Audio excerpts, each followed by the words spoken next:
Olá, já pararam para pensar num mundo sem presidentes, sem polícia, sem as leis que conhecemos hoje? Parece o caos, não é? Pois bem, é para esse mundo que vamos viajar hoje. Bem-vindos à Idade Média, a era do feudalismo. Vamos lá desvendar como é que esta sociedade, que parece tão distante, funcionava com base em duas coisas: lealdade e terra. Pensem bem nesta pergunta. Hoje, se tivermos um problema, sabemos a quem recorrer. Mas durante séculos, na Europa, esta era a grande questão do dia-a-dia. E a resposta que as pessoas encontraram não foi criar um Estado como o nosso, mas sim um sistema completamente diferente, baseado em laços pessoais. Tudo nascia de uma necessidade muito básica: segurança. Para percebermos o que foi o feudalismo, primeiro temos de fazer uma viagem no tempo, até um período de enorme confusão e perigo. Foi neste cenário que as sementes deste novo sistema foram lançadas. Ora, o Império Romano era como um grande guarda-chuva que protegia quase toda a Europa.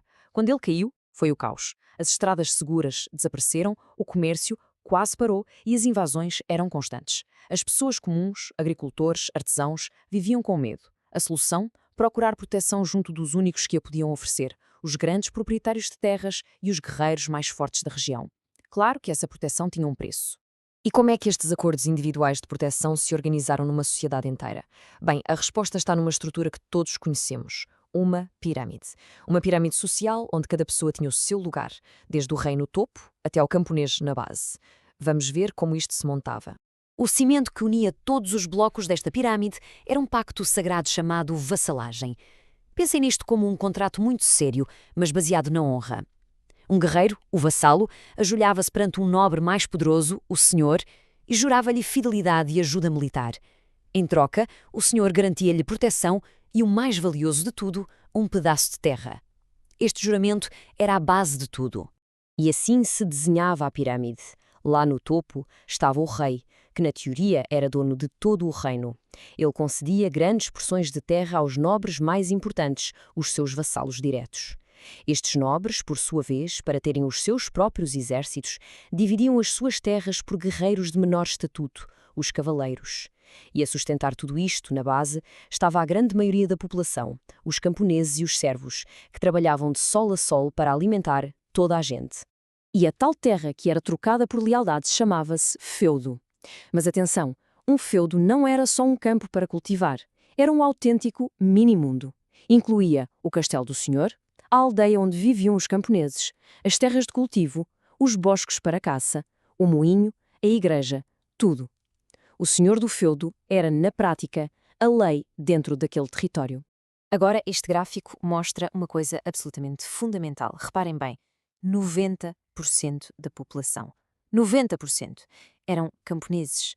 Isto quer dizer que a vida de luxo, as guerras e o poder de uma minoria muito pequena de nobres e clero dependiam inteiramente do trabalho da esmagadora maioria. É uma desigualdade difícil de imaginar hoje em dia. Ok, já vimos a estrutura. Mas como é que era, na verdade, o dia-a-dia dentro de um feudo? Vamos espreitar a realidade de quem vivia lá, desde o cavaleiro na sua armadura ao servo agarrado à terra. Este quadro resume bem os dois mundos que existiam lado a lado. A vida de um cavaleiro era dedicada à guerra desde criança, o seu dever era lutar. A vida de um servo era dedicada à terra. Estava legalmente preso a ela, não podia abandoná-la. E a diferença via-se em tudo, até na comida: carne e vinho para uns, pão escuro e vegetais para a esmagadora maioria. Eram, de facto, universos completamente separados. E o serviço militar do cavaleiro? Tipicamente, esperava-se que lutasse pelo seu senhor cerca de 40 dias por ano. Mas não pensem que o resto do tempo era de férias, nada disso. O tempo era passado a treinar constantemente, a manter as armas e a armadura em ordem e a participar em torneios, que eram uma espécie de treinos de guerra muito realistas e perigosos. E como é que os servos conseguiam produzir comida para tanta gente? Com uma inovação agrícola muito inteligente para a época: a rotação de 3 campos. A ideia era simples. Em vez de cultivar tudo, todos os anos, e esgotar a terra, dividiam-na em 3. Deixavam sempre uma parte a descansar, a recuperar os nutrientes. Isto aumentou imenso a produção de alimentos e permitiu que a população crescesse. E claro, não podemos falar de feudalismo sem falar do seu maior símbolo, a estrutura que dominava a paisagem e a imaginação de todos: o castelo. Muito mais do que uma casa, era o verdadeiro coração de pedra do feudo. Exato, o castelo era o centro de tudo. Era a partir dali que o senhor governava, aplicava a justiça, recolhia os impostos e organizava a defesa. Em tempos de paz, era o centro administrativo. Em tempos de guerra, era a última linha de defesa para toda a comunidade.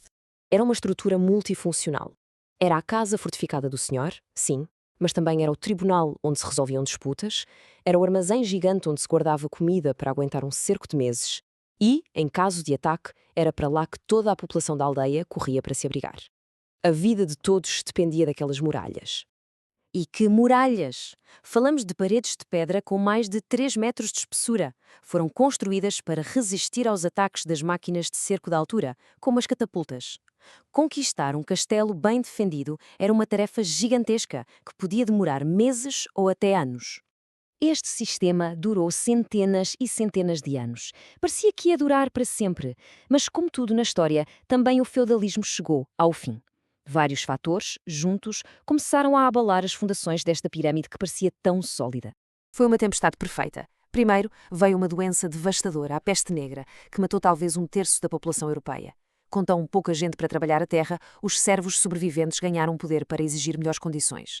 Depois, uma nova tecnologia mudou a guerra para sempre. A pólvora, os canhões conseguiam deitar abaixo as muralhas dos castelos, tornando-os obsoletos. Por fim, as cidades começaram a crescer e a oferecer uma alternativa: liberdade e trabalho pago, longe do controle dos senhores.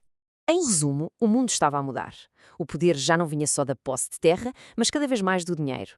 Os reis começaram a acumular riqueza, a pagar os seus próprios exércitos profissionais e a centralizar o poder, criando os primeiros países modernos. A velha economia da lealdade estava a dar lugar a uma nova economia baseada na moeda. E, assim, o feudalismo desapareceu. Mas fica a pergunta: será que as ideias por trás dele desapareceram mesmo ou apenas mudaram de roupa? Pensemos nisto. A existência de hierarquias, a ideia de lealdade a uma entidade superior, seja um senhor ou uma empresa, a concentração de riqueza. Será que o nosso mundo é assim tão diferente? Ou será que a pirâmide, de alguma forma, continua a existir, apenas com nomes diferentes? É algo para se pensar.